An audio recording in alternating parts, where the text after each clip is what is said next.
Good morning dear students. बच्चों, आज हम चैप्टर सामले सपनों की याद का आगे का भाग पढ़ेंगे। इसके जो रचयिता हैं वो जाबिर हुसैन जी हैं, जिन्होंने जो है सालिम अलीम की जो कि एक प्रकृति प्रेमी थे और जिन्होंने पक्षियों के बारे में काफ़ी रिसर्च किए थे, उनके बारे में आगे का बताते हैं कि उन्हें प्रकृति से अत्यंत प्रेम था और उनकी जो प्राकृतिक दुनिया थी जो उन्होंने उसके बारे में उसके लिए उन्होंने बहुत मेहनत की, अर्थात बहुत मेहनत से जो है उस दुनिया को बनाया।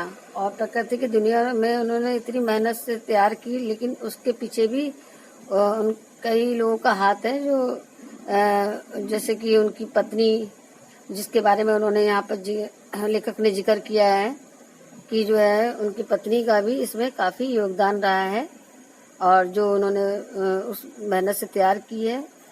और उनकी पत्नी का नाम जो है वो यहाँ पे दिया गया है तहमीना।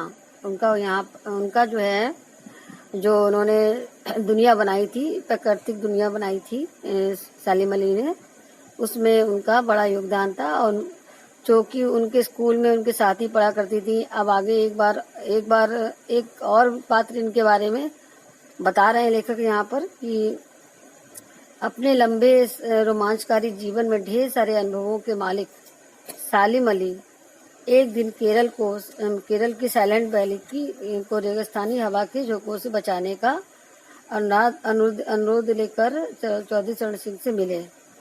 वे प्रधानमंत्री थे। चौधरी साहब गांव की मिट्टी पर पड़ने वाले यानी कि पहली बूंद का असर जानने वाले नेता थे। पर्यावरण के संभावित खतरों का जो चित्र सालिम अली ने उनके सामने रखा, उसने उनकी आंखें नम कर दी। यहाँ पर एक और पात्र के बारे में जिक्र किया है लेखक ने कि एक बार अपने लंबे रोमांचकारी जीवन में ढेर सारे अनुभवों के मालिक सालिम अली ने चौधरी चरण सिंह, यानी जो पात्र का जिक्र किया है वो चौधरी चरण सिंह जी हैं, जो उस समय जब प्रधानमंत्री थे उस समय की बात है कि चौधरी चरण सिंह जो है किसान परिवार से आते हैं। ये बात भी आप इस किस्से में कर देख सकते हैं कि एक दिन केरल की साइलेंट वैली को रेगिस्तानी हवा के झोंकों से बचाने के लिए वे अपना अनुरोध लेकर उनके पास पहुंचे। कौन पहुंचे बच्चों? सालिम अली। उन्होंने उनको सारी बातें बताई कि किस तरह से साइलेंट वैली उजड़ जाएगी, तो प्राणियों को, वहां पर रहने वाले प्राणियों को किस प्रकार जो है नुकसान पहुंचेगा, ये सब विस्तार से उन्होंने उन्हें बताई। चौधरी चरण सिंह खुद एक किसान परिवार से ताल्लुक रखते थे। उनका मन उदास हो गया, उनकी आंखें नम हो गईं। वे इन दूरगामी परिणामों की समझ सके जिसके अंतर्गत जो जीव जंतुओं को जो नुकसान पहुंचने की संभावना है। तो वे आगे ये कहते हैं कि चौधरी चरण सिंह जो है गांव की मिट्टी पर पड़ने वाली बूंद का असर जानने वाले नेता थे। वे जमीन से जुड़े थे, किसान रह चुके थे। जब तपती धरती पर बारिश की बूंद पड़ती है तब कितनी खुशी होती है एक किसान को। जब सूखी धरती पर बारिश की बूंदें जो गिरती हैं और फसलों को हरा भरा करती हैं, तब जो उसमें किसान को इतनी खुशी होती है, उसका वर्णन किया गया है। पर्यावरण का चित्र जो सालिम अली के सामने रखा, जो पर्यावरण का जो चित्र सालिम अली ने उनके सामने रखा, उसने उनकी आंखें नम कर दी, उनका जो है मन भराया और उन्होंने उनके लिए प्रयास किए। हालांकि आज सालिम अली नहीं है, चौधरी साहब भी नहीं है। कौन बचा है जो अब सौंधी माटी पर उगी फसलों के बीच एक नए भारत की नींव रखने का संकल्प लेगा? कौन बचा है जो अब हिमालय और लद्दाख की बर्फीली जमीनों पर जीने वाले पक्षियों की वकालत करेगा? यहाँ आगे बताते हैं लेखक कि जो है आज सालिम अली भी नहीं है और चौधरी साहब भी नहीं है। ऐसे लोग बहुत कम होते हैं जो प्रकृति के प्रति संवेदनशील होते हैं। और कौन बच्चा है जो सौंधी मिट्टी पर, यहाँ सौंधी मिट्टी उसकी गंध की जो सूखी मिट्टी, मतलब यहाँ पे सौंधी मिट्टी के बारे में बताया है कि सौंधी मिट्टी उसे कहते हैं जो सूखी मिट्टी पर बारिश पड़ती है, जब नमी आती है उस मिट्टी में और उसकी भीनी खुशबू, उस मिट्टी को जो खुशबू निकलती है, तो उस मिट्टी को हम क्या बोलते हैं? सौंधी मिट्टी कहते हैं। तो उस मिट्टी पर उगने वाली फसलों पर भारत की नींव रखने का संकल्प लेने वाला कौन बचा है जो हिमालय और लद्दाख की बर्फीली जमीन पर जीने वाली पक्षियों की वकालत ले, यानी उनके संरक्षण के लिए प्रयास करें? सालिम अली ने अपनी आत्मकथा का नाम रखा था फॉल ऑफ स्पैरो। इसका हिंदी अनुवाद भी उपलब्ध है। लेखक कहते हैं कि उन्हें याद आता है कि D.H. लॉरेंस जो एक इंग्लिश नॉवलिस्ट उपन्यासकार थे और प्रकृति पर उन्होंने बहुत सारी कविताएं उन्होंने लिखी थी। प्रकृति प्रेमी थे तो उनकी ओर जब उनकी जब मौत हुई, उनकी मौत पर जब उनकी पत्नी फीडा लॉरेंस से लोगों ने कहा कि अपने पति के बारे में कुछ लिखे, तो चाहती तो वे बहुत कुछ लिख सकती थी, लेकिन उन्होंने कहा कि उनके लिए ऐसा कुछ लिख पाना असंभव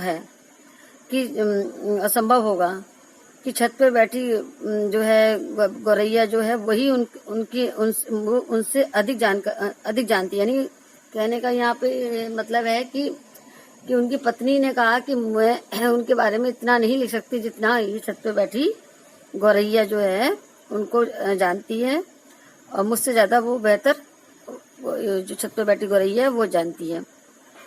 लॉरेंस का अधिकतर समय जो है पक्षियों के बीच में बीतता था और वह छत पर बैठकर गौरैया से बातें किया करते थे। तो वह कह रही है कि जो कुछ मैं जानती हूँ और मैं महसूस करती हूँ उनको मैं शब्दों में बयान नहीं कर सकती। मुझसे अधिक मेरे बारे में, हम दोनों के बारे में और लेखक लॉरेंस के बारे में ये गौरैया ही बता सकती है। इस घटना को बताने का अर्थ है कि लेखक ने आत्मकथा तो लिखी, लेकिन उससे अधिक जानना हो तो उन चिड़ियों से हमें पूछना पड़ेगा जिनके साथ सालिम अली ने अपना सबसे अधिक समय बिताया। जटिल प्राणियों के लिए सालिम अली हमेशा एक पहेली बने रहेंगे। बचपन के दिनों में उनकी एयर गन से घायल होकर गिरने वाली नीले कंठ की वह गौरैया सारी जिंदगी उन्हें खोज के लिए नए रास्तों की तरफ ले जाती रही। जिंदगी की ऊंचाई में उनका विश्वास एक क्षण भी डगा नहीं। वे लॉरेंस की तरह नैसर्गिक जिंदगी का प्रतिरूप बन गए थे। यहाँ पे जटिल प्राणियों के लिए सालिम अली, जटिल प्राणी यानी कि मनुष्य के लिए कहा गया है कि जटिल प्राणियों के लिए सालिम अली हमेशा एक पहेली ही बने रहेंगे। उनको समझना इतना आसान नहीं है। पक्षी हैं, भोले वाले प्रकृति के उपादान हैं जिनके बीच वे रहे हैं, वे सहज हैं। क्योंकि उनके बारे में जानना इतना आसान नहीं, क्योंकि इनके बारे में कौन समझ सकता है? बच्चों, पक्षी ही समझ सकते हैं जो सहज हैं, सरल हैं, स्वाभाविक जिंदगी जीने वाले हैं। वे सालिम अली को बेहतर तरीके से समझ सकते हैं।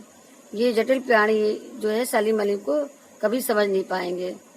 और आगे लेखक बता रहे हैं कि उस घटना के बारे में जिस घटना से उनकी जिंदगी में काफी परिवर्तन आए, और जो उन्होंने पक्षियों के बारे में रिसर्च लिखने की शुरुआत की, वो ऐसा कि बचपन में कि उनके एयर गन से एक नीले कंठ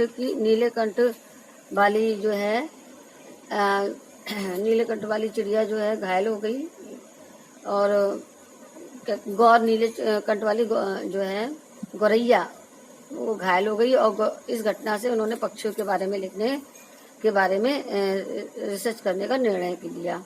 और यही गौरैया जो सारी जिंदगी उन्हें खोज के नए रास्तों पर की तरफ ले जाती रही। कहने का अर्थ है कि जो खोज का जो सफर सफर शुरू हुआ वो उसकी शुरुआत इसी गौरैया से हुई, और जिंदगी की ऊंचाइयों से उनका विश्वास एक पल भी डिगा नहीं। यानी जो उनको ऊंचाइयां प्राप्त हुई थी उनका विश्वास उससे एक पल भी डिगा नहीं।